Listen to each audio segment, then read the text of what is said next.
విశాఖపట్నంలో నిర్మించిన food lab ఇప్పటికీ ప్రారంభం కాకపోవడం తీవ్ర దుమారం రేపుతోంది. ఇక్కడ పూర్తి స్థాయిలో సిబ్బంది నియామకం కూడా జరగలేదు.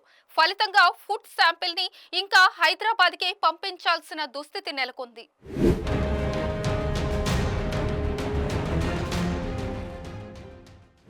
గుంటూరు, తిరుపతి పట్టణాల్లో ఫుడ్ ల్యాబ్లు ఇంకా నిర్మాణంలో ఉన్నాయి. విశాఖకు మంజూరైన రాష్ట్ర స్థాయి ఫుడ్ ల్యాబ్ 2 ఏళ్లుగా వృధాగా పడి ఉండడం పట్ల సర్వత్రా ఆందోళన వ్యక్తమవుతుంది. ప్రస్తుతం ఇక్కడి మైక్రోబయాలజీ ల్యాబ్ లో మాత్రమే కొన్ని రకాల పరీక్షలు చేస్తున్నారు. ఈ ల్యాబ్ పూర్తి స్థాయిలో పనిచేయక పోర్టు నుంచి ఫుడ్ శాంపిల్స్ ప్రైవేట్ ల్యాబ్కు వెళ్లిపోతున్నాయి. ఫలితంగా ప్రభుత్వ ఆదాయానికి పెద్ద మొత్తంలో గండి పడుతుందనే చెప్పాలి. విశాఖలోని రీజనల్ ల్యాబొరేటరీ సిబ్బందిని రాష్ట్ర ల్యాబ్కు సర్దుబాటు చేశారు.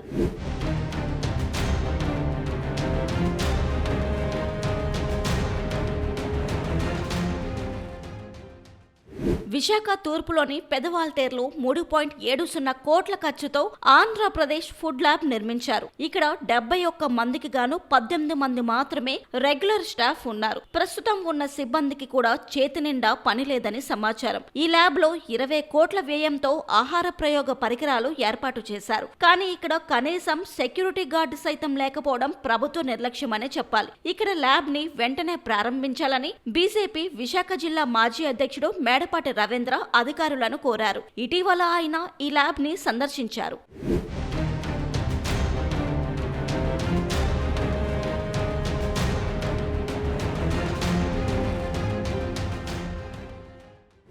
రాష్ట్ర ల్యాబ్ లో 15 విభాగాల కింద సిరియల్ ప్రొడక్ట్స్, పాలు, డైరీ ఉత్పత్తులు, 35 రకాల ఆయిల్స్, కూల్ డ్రింక్స్, బ్రెడ్ వంటి శాంపిల్స్ కి పరీక్షలు చేసి రిపోర్ట్ ఇవ్వాల్సి ఉంటుంది. విశాఖలో ఫుడ్ బిజినెస్ బాగా వృద్ధి చెందుతుంది. ఇక్కడ ల్యాబ్ పనిచేయక పరీక్షల కోసం ఫుడ్ శాంపిల్స్ ను రాష్ట్ర విభజన తరువాత సైతం హైదరాబాద్ లోని ల్యాబ్ కు పంపుతున్నామని విశాఖ ఫుడ్ ఇన్స్పెక్టర్లు చెబుతున్నారు. అక్కడి నుంచి రిపోర్ట్ రావడానికి చాలా ఆలస్యం అవుతుందని ఆందోళన వ్యక్తమవుతుంది. పలు హోటళ్లలో నాసి రకం ఫుడ్ విక్రయిస్తున్నా చర్యలు తీసుకోలేని పరిస్థితి నెలకొంది. మొత్తంగా చూస్తే ఈ ల్యాబ్ ఎప్పుడు ప్రారంభమవుతుందో వేచి చూడాలి మరి.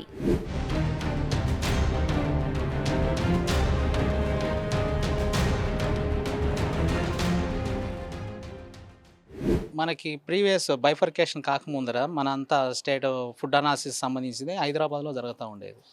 హైదరాబాద్లో మన కంబైన్డ్ స్టేట్కి రెండింటికి కలిపి ఒక హైదరాబాద్ సెంటర్ పాయింట్గా మిగతా ఎక్కడ రీజనల్ సర్వేలెన్స్ శాంపుల్స్ అంటే మినిమం టెస్టులు చేసేదానికి రీజనల్ ల్యాబ్ ప్రొవైడ్ చేశారు మనకి. అటు మనకి తిరుపతి, అలాగే గుంటూరు అండ్ వైజాగ్, మనకి అలాగే వరంగల్, ఈ విధంగా రీజనల్ ల్యాబ్స్ ఉండేవి. అంటే ఆడ నామినల్ టెస్ట్లు అంటే మన స్టేట్ ఫుడ్ ల్యాబొరేటరీ చేసిన NABL accreditation and FSSI approval ఉన్న ల్యాబ్స్ ఏదైనా ఉందంటే కంబైన్ స్టేట్లో హైదరాబాద్లో ఉండేది. ఇప్పుడు బైఫర్కేషన్ అయిన తర్వాత మన స్టేట్కి మొదటి 3 ల్యాబ్స్, మనకి 3 ల్యాబ్స్ మనకి ఎఫ్ఎస్ఎస్ఐ ప్రొవైడ్ చేశారు. వాటిలో ఇనిషియల్గా మనకి వైజాగ్ ల్యాబొరేటరీ ఫంక్షన్లోకి వచ్చిందనమాట. అంటే రీసెంట్గా ఒక 2 months నుంచి దీన్ని ఇనిషియల్ స్టేజ్లో స్టార్టింగ్ టెస్ట్లు మనం చేయడం జరుగుతుంది.